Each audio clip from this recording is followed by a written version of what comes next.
In this video, we're going to talk about MicroStrategy and why MicroStrategy is very similar in concept to the idea of McDonald's.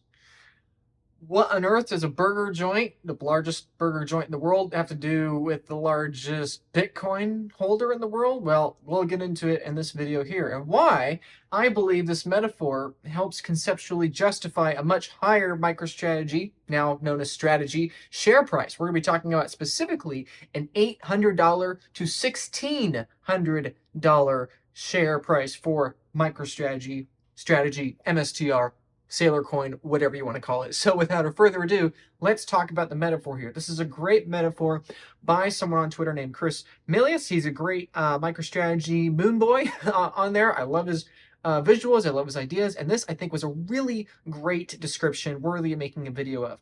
The strategy is the McDonald's of digital property, right? Many people are probably pretty familiar with the movie The Founder with Michael Keaton. It was a pretty big movie, I don't know, 5-10 years ago or so. I think there's some historical inaccuracies with the movie, but it doesn't matter. It's a good movie. It's a good story. The point is, if you're at all familiar with the story of McDonald's and how McDonald's got the dominance it got today, it's not because it sold a bunch of burgers. McDonald's became the global burger empire it is today, Ray Kroc's vision, because it owned the land that the burger was sold upon. And in the same way, Chris is giving the metaphor here that, hey, guess what? Strategy, formerly known as MicroStrategy, SAYLOR's company, is basically doing the same thing with Bitcoin. You don't want to sell the product that the artificial intelligence is going to sell for 8 cents 30 years from now. You want to own the land upon which the AI is going to sell that service or sell that product, right? And this is my ultimate problem with companies like NVIDIA or companies that are trying to develop artificial intelligence. Technology is inherently deflationary. Technology forces the marginal cost of production to trend towards zero forever. Everything gets cheaper for more and more people as we progress farther and progress better, cheaper, faster, better for as many people as possible. And so if you're an optimist, if you're an optimist on humanity and technological progress, you should assume we should be making the proverbial burgers for cheaper and cheaper forever, right? And likewise with comparing McDonald's to MicroStrategy, it's the same thing here, right? In the same way McDonald's, you don't want to own the burger because the burgers are going to get more and more competitive forever. And that's a tiny margin business. You're making $1, half a dollar per burger you're selling. You want to own the land that the business sits atop of, right? Because the land is the high margin business. The land is what is actually producing the value. You're owning the productivity of what is built atop the land. The same idea is true with strategy. The same idea is what Michael Saylor is doing. Saylor doesn't want to own the productivity of an AI 20 years from now because the worst AI 20 years from now is going to be 100 times better than the best AI today, even though it's going to be worth 1,000 times less. It's the same thing today with data in our computers, right? Like this video, this single video I'm recording is going to have more data storage than the entirety of the human race 60 or 70 years ago, right? Everything is trending to zero, including burgers, including whatever comes next, whatever is built upon Bitcoin. And that's why MicroStrategy, now known as Strategy, is such a good buy. That's why it's such a good company. That's why they're going to become one of the largest companies, if not the largest company in the world.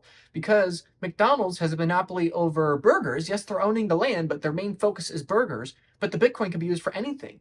Maybe the proverbial brick and mortar building in the future is going to be some sort of bank that wants to use MicroStrategy's Bitcoin, right? Maybe it's some sort of bank, maybe it's some sort of country, maybe it's some sort of other product, maybe it's an AI. We don't know, right? Basically, Michael Saylor is Ray Kroc, except 50 years in advance, buying up the land. So what is the value of that? Well, McDonald's right now is worth about $220 billion.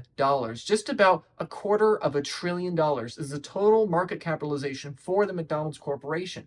That makes it worth about $307 per share.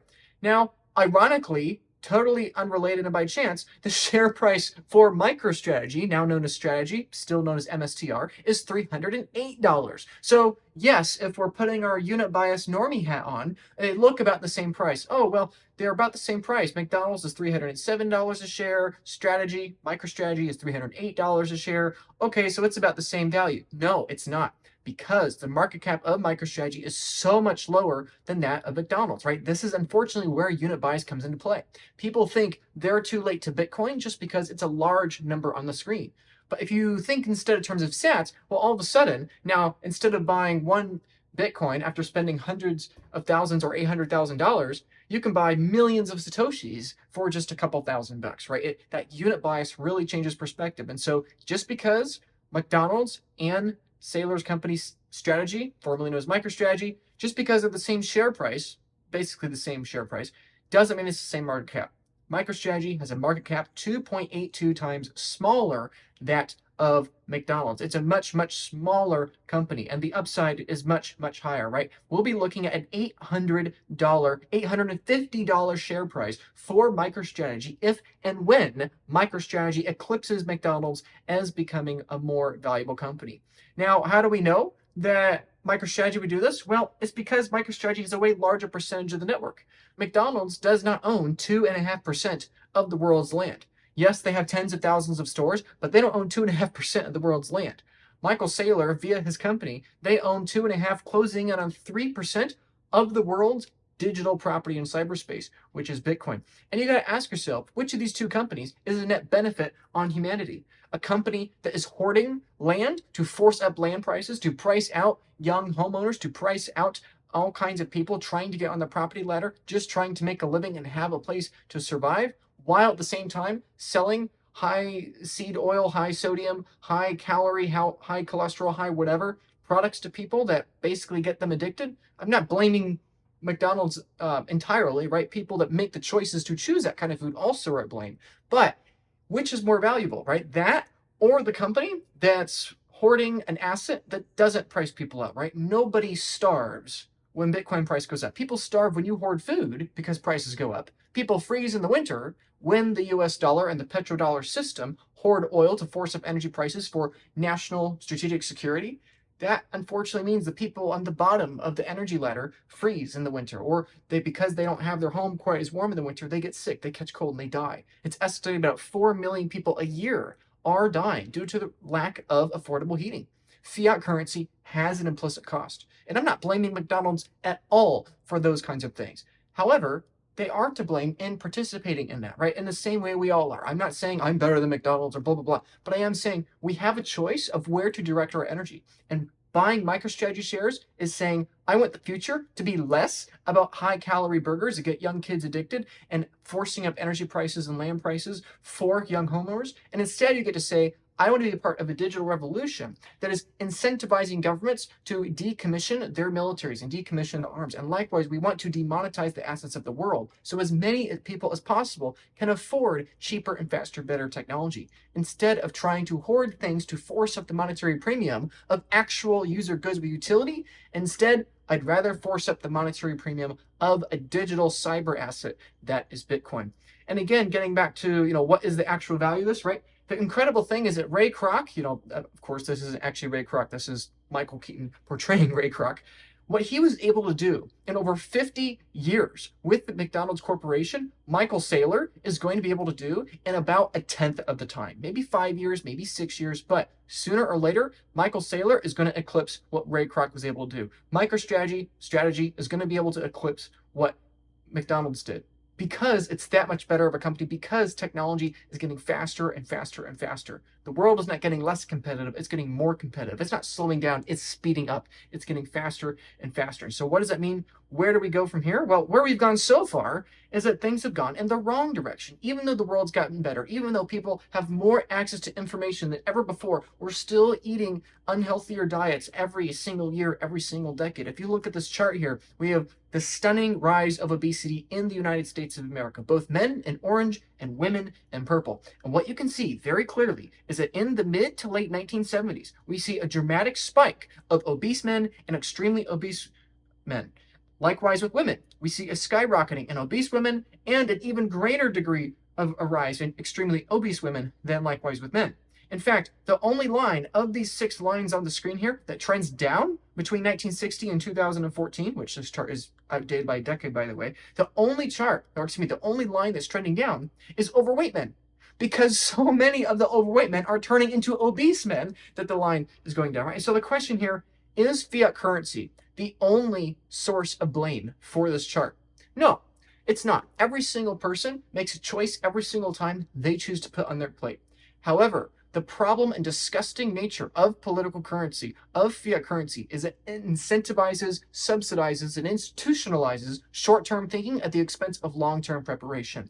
And unfortunately, again, I'm not solely blaming McDonald's, I'm not solely blaming the individual, and I'm not solely blaming political currency. There are many factors involved. However, it is clear to me that when we went off the gold standard in 1971, it was a major contributing factor in subsidization towards this kind of unhealthy eating. We saw all kinds of unhealthy crops subsidized. We saw all kinds of fast food chains explode in the 1970s all the way up to today. And not only the quantity of chains explode, but the quality of the foods they were serving explode. An average McDonald's or Wendy's burger 50 years ago had way less toxic chemicals in it than the average one does today, even though we don't need them as much, right? But this is inherently a problem when you have a centralizing form of money. When you have the money that centralizes, you need the issuers of technology, the distributors of that technology to inherently become more centralized, because the ones that are decentralized get crushed by the monetary premium. The centralized ones are able to extort onto the decentralized ones. So what we're looking at here is McDonald's since the 1960s. What can you see? The same kind of thing. McDonald's really started to explode in the 1970s, 80s, and 90s. And of course, there's many other factors, especially looking at something as specific as the number of McDonald's stores, right? Obviously, there's dozens of ways you could look at this, but the larger exciting thing to me is that if we're looking where we're going from here, my hope is that we see these things trend in the right direction. I would love to see MicroStrategy share price explode, not because I'm only in this for the number go up gains, but because ultimately I want to see poisonous food be subsidized less. I want to see food production be less centralized. And the most efficient way we could disincentivize these things is to remove the centralizing honeypot of the political currency. Because if you do that, you remove the incentive to centralize the honeypot of food production. And if you do that, you remove the necessity for all kinds of preservatives, hormone treatments, GMOs, and animal cruelty and mistreatment, which is a massive other factor of this. Not only are people getting overweight because of these kinds of food products, but we're slaughtering countless tens of millions of animals that have gone through horrific living conditions. I hope for a future that has animals with less animal cruelty, with humans with more healthy diets. And the most efficient way to get there, there's many ways to get there, but the most efficient way to get there per unit of energy expanded is to decentralize the money. Turn the money into monetary premium without the need of a government or centralized body needing to control that or to centralize it. So I hope that is something that really resonates with you, that is how much better Bitcoin is. In about 1/10 of the time, SAYLOR is going to build something more economically viable than what Ray Kroc was able to do in 10 times the length of time, right? One of these businesses is subsidized and survives as a function of low interest rate policy, as a function of high food centralization policy, as a function of rising land monetary premium for McDonald's. But with Bitcoin, but with strategy and with Michael Saylor, he does not need, his incentives are not aligned with the fatification of America. Michael Saylor's incentives are not aligned with cheaper, faster, better meat at the expense of animal living standards, right? Michael Saylor's incentives are not aligned with forcing the monetary premium of land up so much that young families and homeowners are becoming increasingly pessimistic and nihilistic on ever being able to own a home, right? This is what is exciting. Not only that is MicroStrategy going to eclipse McDonald's, but that in terms of actual human productivity and human benefit, I believe in the long term, this is a really big deal, and this is going to prevent countless tens of thousands of heart attacks, help have tens of millions of animals have better standards of living, and help millions of young families be able to afford their first starter homes and be able to have larger families. This is something to think about. Now, even though I have my disagreements with Ray Kroc and Michael Saylor, by the way, there are common lessons you and I can learn from these individuals of how to get rich, right? The first thing is to have ownership.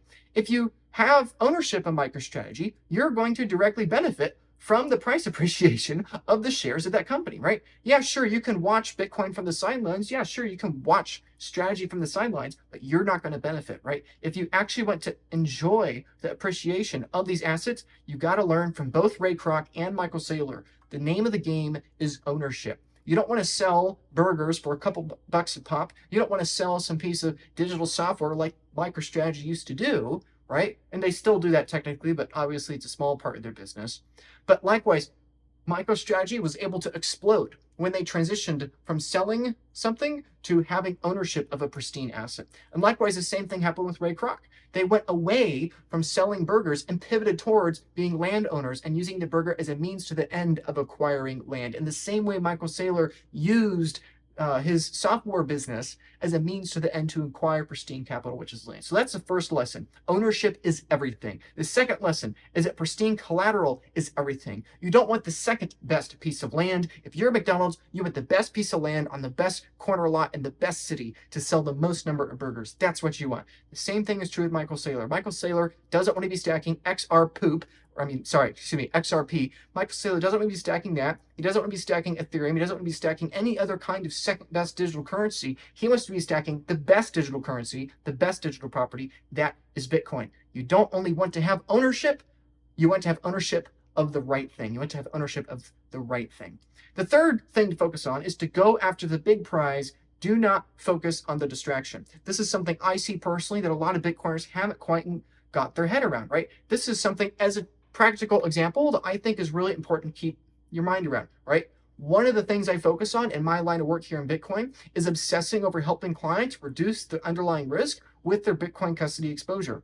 Yes, to reduce downside risk, but also because the real prize, the real money, is getting access to products that aren't available to people that have higher risk custody solutions. That is the name of the game. That is the real prize, right? And so as an example, something that's available exclusively to Bitcoin Advisor clients are very low interest rate loans. Okay, I can't say too many details, but very low interest rate loans, Bitcoin denominated loans, by the way, zero margin call, zero over collateralization, zero counterparty risk, right? These are things that are available to people with very low risk custody setups, which is why I focus on them, right? Now, most people get distracted. Most people get distracted with the burger instead of focusing on the land, focusing on the real price. Most people get so obsessed, oh, I want passive income. If I sell 10,000 burgers a month and I make 80 cents per burger, oh my goodness, I'm going to make $8,000. I'm so rich. Okay, you could focus on that, or you could just focus on the name of the game, which is get more land, right? And that, unfortunately, is what most people are distracted with when it comes to Bitcoin. I have this conversation all the time. At the Bitcoin Advisor, people are paying, on average, about 0.61% of a fee, depending on the number of Bitcoin, right? Obviously, people with 1 Bitcoin are paying 100 times less than clients with 100 Bitcoin. But here's the thing. If you have 100 times the assets, you can leverage those assets 100 times more, right? If you have 100 times the land, right, you don't have 10 times the value appreciation to you. You have 100 times the potential value accretion for you, right? And so most people are not willing to pay a tangible cost because they're too cheap or they're too focused on their burgers, and they're ignoring the pieces of land available for them right in front of them able to buy, right? And here's the funny thing. When you have your Bitcoin on an exchange or when you have it in some sort of single point of failure self-custody setup, you're paying some kind of intangible risk. Maybe it's as low as 3%. Maybe you're in a really, really good ETF and you're so sure, pinky promise sure, 97% chance that nothing ever is going to go wrong. Okay, fine. But for many other people, you're paying a much higher annual rate of risk. And the unfortunate reality is that if you're dealing with a single point of failure custody setup, whether you're the counterparty or somebody else, you are not going to get access to the cheapest Bitcoin loans. You are not going to get access to the best forms of Bitcoin insurance products available in the market. Why? Because all of the companies out there, all the proverbial McDonald's out there, they all need the same thing. They need land. And every insurance policy, every Bitcoin collateralized loan, every Bitcoin denominated loan, every fiat denominated loan, every escrow compatible agreement, all of that, what does it need? Proper self-custody without a single point of failure. If you want to have the pristine land, not only do you want to have the pristine collateral, which is Bitcoin, you want to have the pristine custody arrangement for that Bitcoin, because then you will become the target client for all these products trying to bring the most value possible. They're going to give you more competitive interest rates. They're going to give you more competitive terms. And like in this example I'm giving here, they're going to help you lower your risk even more because they know you're not one of these novices that's just going out there crossing your fingers, everything's going to be fine. They know that you have somebody, a Bitcoin advisor in their pocket, able to help them obsess over how to lower the risk even more. So if you want to have a conversation with me about those things, I'm happy to help. But even if you don't take my encouragement, even if you don't follow through with this, This is a big encouragement I want to leave with you, the lasting impression here. You are the new Fort Knox. You are the new McDonald's, right? Only 1 in 700 people on the planet are going to own the actual land, okay? 699 people are going to be in the McDonald's drive-thru. You are the owner of the land that McDonald's sits on, right? The same thing is true with your Bitcoin, okay? There are 8 billion people on the planet. Barely 12 million of those people are going to be able to have proper self-custody Bitcoin with their own unspent transaction outputs, UTXOs, chunks of Bitcoin. Only 12 million out of the 8 billion people are going to be able to have that. That means you, on your own tiny little microcosm, are the new Ray Kroc. You are the new Michael Saylor on a very, very tiny level. And that's why it's critical you begin thinking about your Bitcoin self-custody setups now. Not only because it's critical for your estate planning, for yourself, for your spouse, for preventing user error, for lowering your estate taxes, which could be up to 40% depending on what country you're in, not only for minimizing your capital gains, not only for minimizing the risk of lawsuits coming against you, but because if you have the more pristine custody setup with the more pristine asset, you're going to be viewed as a more pristine client from people trying to sell financial products that are going to be more competitive to get you versus some other random person. So you are the new landowner. You are the 1 in 700 Bitcoin owner on the planet that has the potential, if not already has, Bitcoin self-custody. Congratulations, you're not too late to Bitcoin. You were buying Bitcoin and buying Bitcoin in size well before it was $10 million. In fact, you were buying it 100 times cheaper than when it was $10 million. Your number one mistake with Bitcoin is that you think you're too late. I'm here telling you, no, you're not too late. If anything, you're too early. Not even 1 in 700 people will be able to have UTXOs. Do you understand how freakishly early you are? We've got years to go before the first 1 in 700 spot is claimed.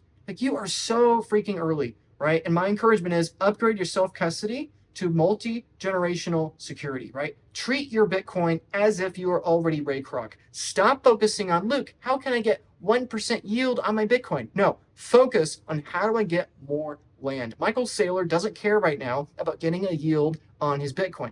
Yes, he does in terms of his shares. That's a separate story. But he's focusing on getting as much land as possible. And likewise for you, I would strongly encourage you, stop focusing on the burgers, stop focusing on the 0.61%, stop focusing on how to save a couple dollars here and there and get a couple $1,000s of cash flow from one McDonald's location. Focus on how do I buy 100 McDonald's franchises? How do I buy as much as possible? That's the real question. That's the real excitement. My average client at the Bitcoin Advisor increases their stack by 51.2% within the first 12 months. Do they care about paying a 0.61% tangible fee? No. Yes, they're paying a tangible cost, but they're reducing their intangible risk by at least a factor of 10 in the vast majority of cases. And also they're stacking more Bitcoin as a result. And guess what? They're only going to be more entrenched as a customer because there's only going to be more offers and products available for them over time. They're not going to be competing with everybody else out there that's paying 12 to 14 to 17 to whatever stupid percentage out there, having counterparty risk, having margin calls, with over collateralized loans, it's not even comparable. You want to own the pristine asset with the pristine margins and the pristine self-custody setup. You need all those things to make the most of the opportunity. And stop focusing on the small potatoes of how you can stack an extra couple bucks here or a couple $100s there, right? Focus on the big potatoes. Stop worrying about how do I make an extra $1,000 this weekend to buy more Bitcoin. Start asking yourself, how do I increase my Bitcoin stack by another 10% this quarter, right? How do I increase my stack? So if you want to have that conversation about how to buy Bitcoin, how to increase your Bitcoin stack, how to make sure that your kids don't have all the Bitcoin taxed away from them, how to make sure you're not going to have